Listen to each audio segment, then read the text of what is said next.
Hello my dear students, welcome to my new lecture. In this lecture we will talk about cesium chloride crystal structure. Cesium chloride crystal structure sodium chloride crystal structure से different है। यहां पर जो cesium atom and जो chlorine atom है वो अलग तरीके से अरेंज्ड होते हैं in comparison to sodium and chlorine atoms. ठीक है, तो जैसा कि यहां पर हम देख सकते हैं जो सीजियम एटम है वो कॉर्नर पर है एंड जो क्लोरीन एटम है वो बॉडी सेंटर पर है, बट ये पोजीशंस इंटरचेंजेबल हैं। जरूरी नहीं है कि सीजियम एटम ही कॉर्नर पर होगा, क्लोरीन एटम भी कॉर्नर पर हो सकता है। ठीक है, तो इसको हम देखते हैं कि इसके बारे में क्या क्या चीजें इंपॉर्टेंट हैं और हमें क्या चीज स्टडी, क्या पैरामीटर स्टडी करने चाहिए। तो सबसे पहले हम बात करते हैं इसके लैटिस के बारे में। ठीक है, तो इसका जो लैटिस है वो सिंपल क्यूबिक लैटिस है। तो आप देख सकते हैं क्या कि देखने में किसके जैसा लग रहा है, this crystal is looking like BCC but it is not BCC. ठीक है, तो ये बीसीसी जैसा दिखता है बट होता नहीं है। क्यों? क्योंकि बीसीसी क्रिस्टल में ये वाला एटम और ये वाला एटम दोनों सेम टाइप के होते हैं। जैसे for example sodium metal has BCC structure. ठीक है, तो उसमें कॉर्नर पर भी सोडियम एटम होगा और बॉडी सेंटर पर भी सोडियम एटम होगा, बट सीजियम क्लोराइड में कॉर्नर पर डिफरेंट होगा और बॉडी सेंटर पर डिफरेंट एटम होगा, इसलिए सीजियम क्लोराइड की कैटेगरी में क्वालिफाई करेगा। ठीक है, तो सबसे पहले मैंने बताया इसका जो लैटिस है वो बॉडी सेंटर्ड क्यूबिक लैटिस नहीं है, सिंपल क्यूबिक लैटिस है। तो लैटिस सिंपल क्यूबिक है जिसमें हर एक लैटिस पॉइंट कहां बिलोंग करता है, each lattice point is belonging to corner, और कॉर्नर का लैटिस पॉइंट कितना कंट्रीब्यूट करता है, it contributes 1/8 in a cube. So effective lattice point कितना आता है, effective lattice point per unit cell जो है वो होता है 1। ठीक है, तो 1 लैटिस इफेक्टिव लैटिस पॉइंट किसके पास होता है, प्रिमिटिव क्यूबिक के पास। तो प्रिमिटिव क्यूबिक का दूसरा नाम क्या है, सिंपल क्यूबिक लैटिस। तो ये याद रखेंगे CH3L क्रिस्टल स्ट्रक्चर का लैटिस होता है सिंपल क्यूबिक। ठीक है, अब सिंपल क्यूबिक लैटिस में अगर आप 1 एटम की बेसिस पुट करेंगे तो it will give you simple cubic crystal structure, but यहां पर बेसिस हम क्या करेंगे, एक से ज्यादा एटम की पुट करेंगे तो ये एक नया क्रिस्टल स्ट्रक्चर जनरेट करेगा, सिंपल क्यूबिक जनरेट नहीं करेगा। ठीक है, तो यहां पर हम देखेंगे बेसिस कितने एटम्स की पुट करी जाती है।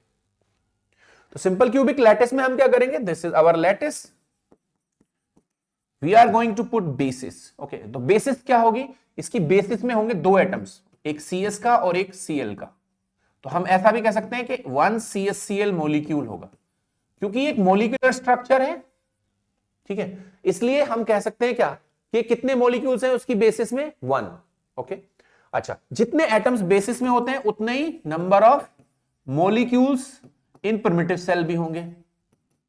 मॉलिक्यूल्स इन प्रिमिटिव सेल का नंबर भी क्या होगा, प्रिमिटिव यूनिट सेल में जो मॉलिक्यूल्स होंगे वो भी 1 होगा। एटम की बात करें तो एक CS होगा और एक Cl होगा। ठीक है, तो ये हमारा लैटिस हो गया। अब इस पर हम कितने एटम की बेसिस पुट कर रहे हैं, 2 एटम्स की बेसिस है क्या, 1 CHCl की बेसिस है। तो हमारा क्या बना, हमारा बना क्रिस्टल स्ट्रक्चर।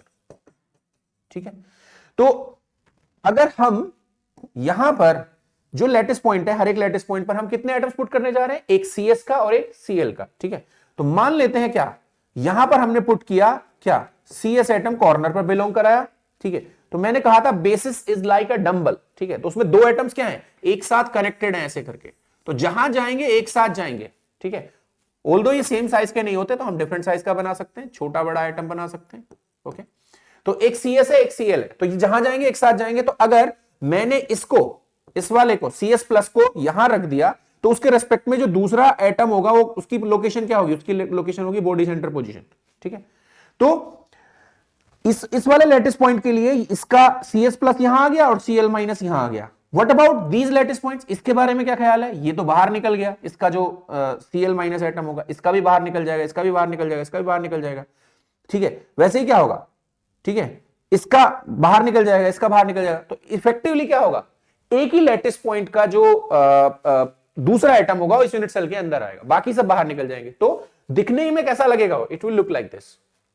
ठीक है, तो कितने इफेक्टिव नंबर ऑफ एटम्स हो गए बेसिस में, 2, एक CS एक Cl, और कितने मॉलिक्यूल हो गए, 1 CHCl मॉलिक्यूल। ठीक है, अब आगे हम ये भी देखेंगे कि बेसिस में जो 2 एटम्स है उनकी पोजीशन क्या है। पोजीशन क्या है भाई बताइए, अगर ये हम ओरिजिन मानते हैं कि CS ये कितना कंट्रीब्यूट कर रहा है, ठीक है, जो CS वाला एटम है वो कितना कंट्रीब्यूट करेगा, जैसे कॉर्नर वाला एटम है CS प्लस, तो इट विल कंट्रीब्यूट 1/8, तो उस सबको हम कहां मान लेंगे, इकट्ठा, ठीक है, टुगेदर हम मान लेंगे किसी एक कॉर्नर पर, ठीक है। तो अगर इस कॉर्नर के पोजीशन कोऑर्डिनेट 0 0 0 है, ओके, तो उसके रेस्पेक्ट में इसके पोजीशन कोऑर्डिनेट्स क्या होंगे, इसके पोजीशन कोऑर्डिनेट होंगे a/2 a/2 a/2। अगर इस क्यूब की साइड कितनी है, a को हम क्या कहते हैं, a is known as lattice constant, a is known as lattice constant, ठीक है भाई। तो बेसिस में कितने एटम्स होंगे, दो, एक CS एक Cl। अगर CS की पोजीशन क्या है, 0 0 0 है, तो Cl की पोजीशन क्या होगी, a/2 a/2 a/2 होगी, या ये इंटरचेंजेबल है, वाइस वर्सा क्या होगी, अगर CS की क्या होगी 0 0 0 होगी, तो Cl की a/2 a/2 a/2 होगी, ओके। तो ये ध्यान रखेंगे। मॉलिक्यूल्स कितने होंगे इफेक्टिव, एक CSCl मॉलिक्यूल होगा यूनिट सेल में, बेसिस में, ठीक है। नेक्स्ट, इसको हम दूसरे तरीके से कैसे समझ सकते हैं, we can also consider this as interpenetration of two simple cubic crystals, ठीक है। तो हम मान रहे हैं एक सिंपल क्यूबिक यूनिट सेल है जो किसकी बनी है, मान लेते हैं किसकी बनी है, CS की बनी है, सीजियम एटम्स की बनी है, और ये यूनिट सेल किसकी बनी है, क्लोरीन एटम्स की बनी है, ठीक है।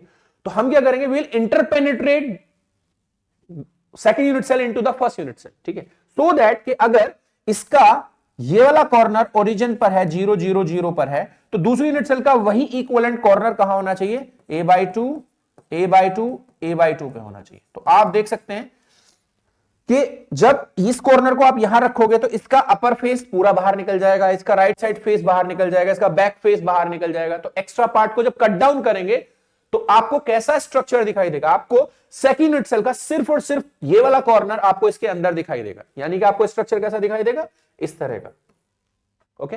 तो इस तरह हम इसको interpenetration of two simple cubic unit cells भी कंसीडर कर सकते हैं, जो कितने से डिस्प्लेस्ड होगी, एक दूसरे से a/2 a/2 a/2 से डिस्प्लेस्ड होगी, ठीक है। Hope you understand.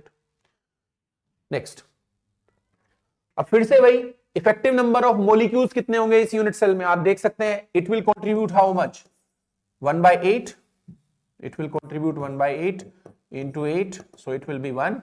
and what about this, it will contribute full, इसका कंट्रीब्यूशन कितना होगा भाई, ब्लू वाले एटम का, it will be full। तो कितने एटम हो गए, एक हो गया CS का, एक हो गया Cl का, तो मॉलिक्यूल्स कितने हो गए, मॉलिक्यूल्स हो गए 1 CsCl मॉलिक्यूल। और पोजीशंस मैं आपको ऑलरेडी बता चुका हूं दोनों एटम्स की, एक की 0 0 0 होगी और दूसरे की a/2 a/2 a/2, ठीक है। नेक्स्ट है नंबर ऑफ नियरेस्ट नेबर्स या कोऑर्डिनेशन नंबर, ठीक है। तो कोऑर्डिनेशन नंबर निकालने के लिए हमें, अगर हम किस एटम को रेफरेंस माने, इस एटम को रेफरेंस माने, तो नियरेस्ट नेबर्स बड़े आसानी से दिख सकते हैं। तो हम बॉडी सेंटर एटम को क्या मान रहे हैं, रेफरेंस मान रहे हैं, ठीक है।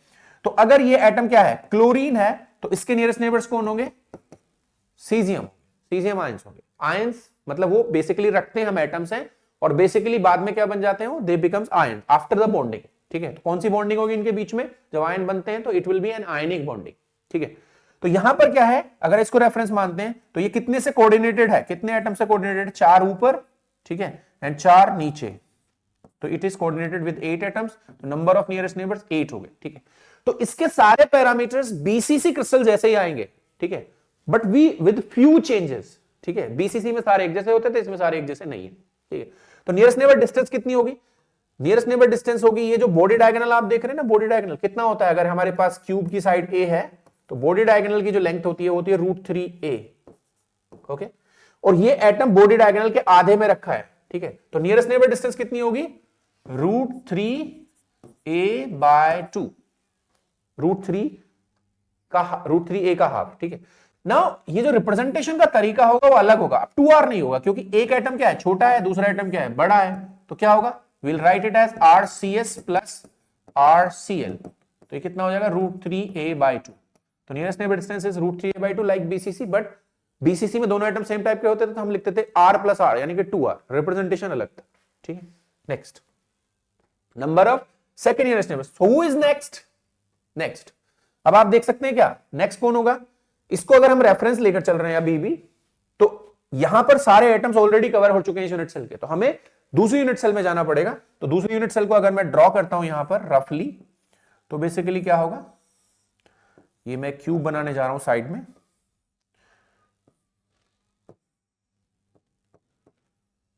तो उस क्यूब में कॉर्नर पर कैसे एटम्स होंगे? एक तरह के एटम्स होंगे और बॉडी सेंटर पर दूसरी तरीके का एटम होगा।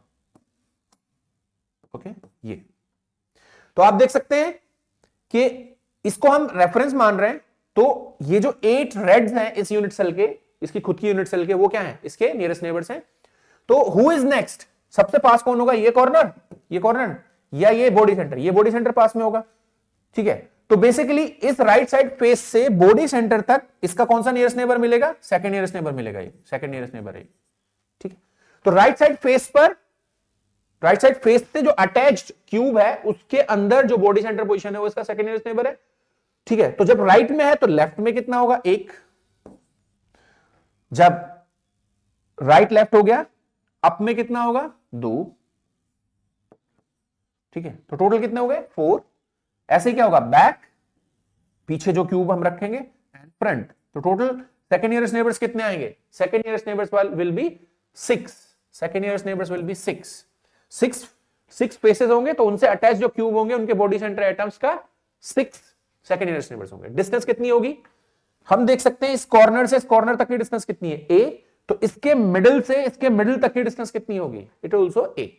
तो second nearest neighbour distance is A। ऐसा ही हमने किसमें पढ़ा था? BCC। What about third? Number of third nearest neighbors? ठीक है, तो थर्ड नियरेस्ट नेबर चेक करने के लिए मैं थोड़ा सा रेफरेंस को ना चेंज कर रहा हूं। ठीक है, तो हम जानते हैं किसी भी क्रिस्टल में चाहे आप रेफरेंस रेड एटम को लो चाहे ब्लू एटम को लो, उससे कोई पैरामीटर चेंज नहीं होता। नंबर ऑफ नियरेस्ट नेबर्स भी चेंज नहीं होते, डिस्टेंस भी चेंज नहीं होती। तो मैं यहां पर थोड़ा सा इजी वे में दिखाने के लिए व्हाट आई एम अज्यूमिंग, ठीक है, वैसे हम ब्लू को लेकर भी कर सकते हैं, मैं रेड को लेकर दिखा रहा हूं। ठीक है, तो ये इसको हम रेफरेंस ले रहे हैं इस बार। तो इसका नियरेस्ट नेबर कौन है? इसका फर्स्ट नियरेस्ट नेबर कौन है? नियरेस्ट नेबर कौन है? इसका फर्स्ट नियरेस्ट नेबर है ये इसका फर्स्ट नियरेस्ट नेबर है, बॉडी सेंटर एटम। ठीक है, इसका सेकंड नियरेस्ट नेबर कौन है? ए डिस्टेंस पर कौन है? ये तो था कितने डिस्टेंस पर? √3a/2 पर। Who is at distance a? ये कॉर्नर। ओके, तो ये कितना दूर है? A distance. ये इसका कौन है? सेकंड नियरेस्ट नेबर है ये। Then who is next? A के बाद कौन सी डिस्टेंस आएगी? Just next. ऐसा नहीं कि बहुत दूर चले जाएंगे आप। तो इस कॉर्नर से उस कॉर्नर तक की डिस्टेंस कितनी है? √3a। तो इस कॉर्नर से इस कॉर्नर तक की डिस्टेंस कितनी है? फेस डायगोनल पे जो बैठा हुआ एटम है उसकी डिस्टेंस यहां से यहां तक की कितनी है? अगर हमारे पास क्यूब है किसी साइड ए का, तो ये डिस्टेंस जो होगी वो होगी √2a। ओके, तो यानी कि ये इसका कौन है? ये इसका थर्ड नियरेस्ट नेबर। ठीक है, तो ये थर्ड नियरेस्ट नेबर है। ये भी अगर मैं फ्रंट ये कौन से फेस में? This is on the lower face. Lower face पर जो फेस डायगोनल पर बैठा हुआ एटम है वो इसका थर्ड नियरेस्ट नेबर है। तो ये भी क्या होगा? This also third nearest neighbour, जो कौन से? फ्रंट फेस में। ठीक है, तो वैसे ही क्या है, अगर मैं इसके चारों तरफ क्या कर सकता हूं? फेसेस ड्रॉ करता हूं ऐसे इस प्लेन में, तो आप देख सकते हैं इसके कितने थर्ड नियरेस्ट नेबर्स दिखेंगे आपको इस प्लेन में। इस प्लेन में आपको कितने थर्ड नियरेस्ट नेबर्स दिखेंगे? You will see how many third nearest neighbours? ये और ये वाला तो क्या है? सेकंड नियरेस्ट नेबर है। तो अगर मैं इस प्लेन की बात करता हूं, XY प्लेन की या YZ प्लेन की या ZX प्लेन की, तो इसके रेफरेंस में हमें कितने थर्ड नियरेस्ट नेबर्स दिख रहे हैं इस प्लेन में, ऐसे वाले प्लेन में? ठीक है, 1 2 3 एंड 4। तो अगर इस प्लेन में क्या है? 4 है, तो ऐसे प्लेन में कितने होंगे? 4। और ऐसे प्लेन में कितने होंगे? यानी कि XY YZ ZX 4 + 4 + 4 third nearest neighbours are 12। BCC में, BCC में नहीं, सॉरी, CSCL में ये किसके जैसा दिखता है? BCC जैसा, इसलिए पैरामीटर्स सेम आएंगे। उसमें भी 12 होते थे, इसमें भी 12 होंगे। ठीक है, डिस्टेंस कितना होगा? डिस्टेंस मैंने बता ही दिया, फेस डायगोनल के बराबर होगा। कितना होगा? √2a। Hope you understand. Next, volume of unit cell. We have a cube of side A, so volume of unit cell will be a cube only. Okay, volume of primitive unit cell का formula मैंने आपको बताया था। Volume of primitive unit cell is volume of unit cell divide by effective number of lattice points. इसका lattice कौन सा है? Lattice कौन सा है भाई? लैटिस है सिंपल क्यूबिक। तो सिंपल क्यूबिक के पास कितने इफेक्टिव लैटिस पॉइंट्स होते हैं? 1।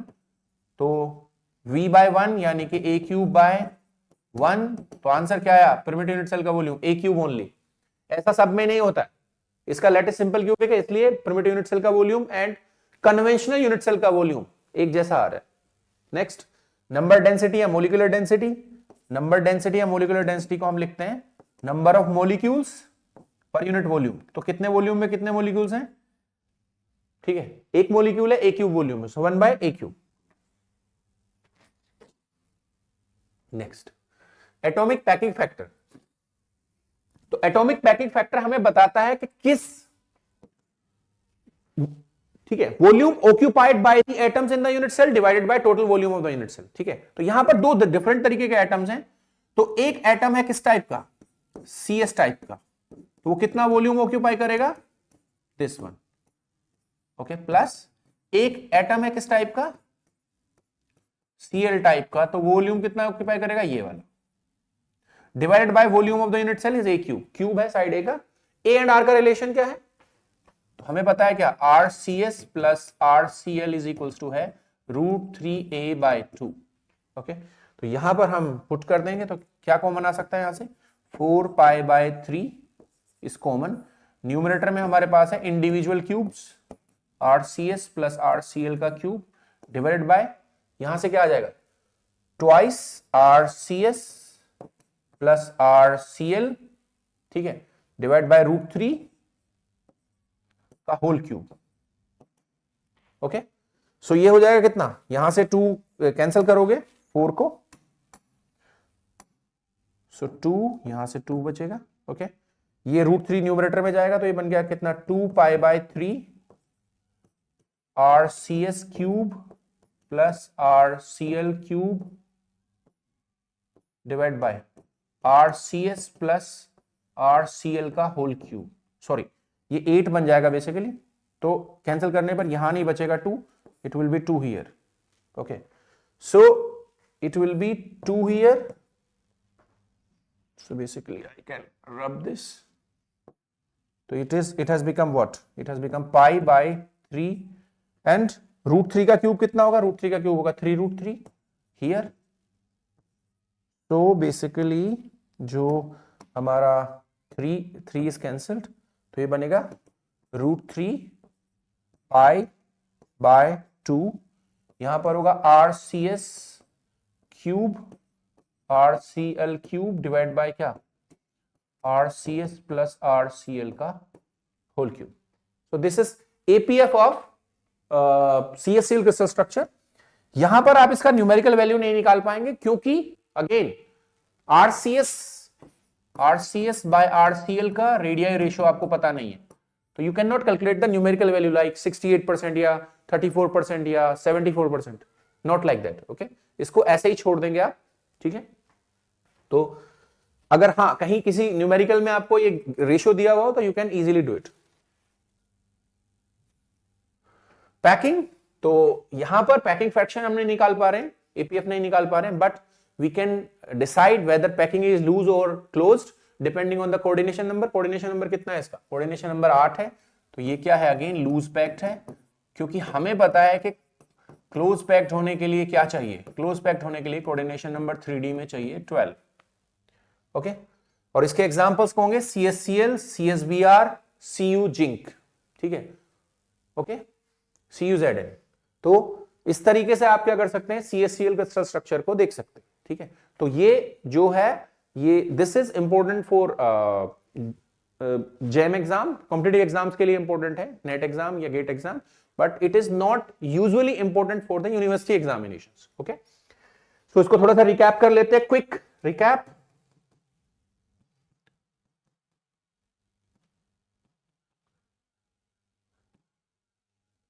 Okay, so we are going to study caesium chloride crystal structure. तो सबसे पहले हम देखेंगे लैटिस, लैटिस है सिंपल क्यूबिक लैटिस, एंड कितने इफेक्टिव लैटिस पॉइंट्स होंगे उसके पास, एक इफेक्टिव लैटिस पॉइंट होगा। बेसिस कितने एटम्स की होगी, 2 एटम्स की बेसिस होगी, ठीक है। लैटिस सिंपल क्यूबिक 2 एटम्स की बेसिस होगी, उनकी पोजीशंस क्या होगी, एक की 0 0 0 होगी और दूसरे की a/2 a/2 a/2 होगी। तो दिखने में BCC जैसा लगता है, बट ये BCC नहीं है। BCC में दोनों एटम्स सेम टाइप के होने चाहिए, बट यहां डिफरेंट टाइप के एटम्स होने की वजह से ये स्ट्रक्चर BCC नहीं है, ओके। इसको हम interpenetration of 2 simple cubic unit cells भी चेक कर सकते हैं। एक का कॉर्नर अगर 0 0 0 पर होगा तो दूसरे वाले का कॉर्नर a/2 a/2 a/2 पर होगा, okay. Effective number of molecules कितने होंगे, मॉलिक्यूल होगा 1 CSCl मॉलिक्यूल, एटम्स की बात करेंगे 2 एटम्स होंगे, 1 सीजियम का 1 क्लोरीन का, उनकी पोजीशन 0 0 0 एंड a/2 होगी। ओके, कितने नंबर ऑफ नियरेस्ट नेबर्स होंगे? 8। बीसीसी की तरह ही डिस्टेंस कितनी होगी?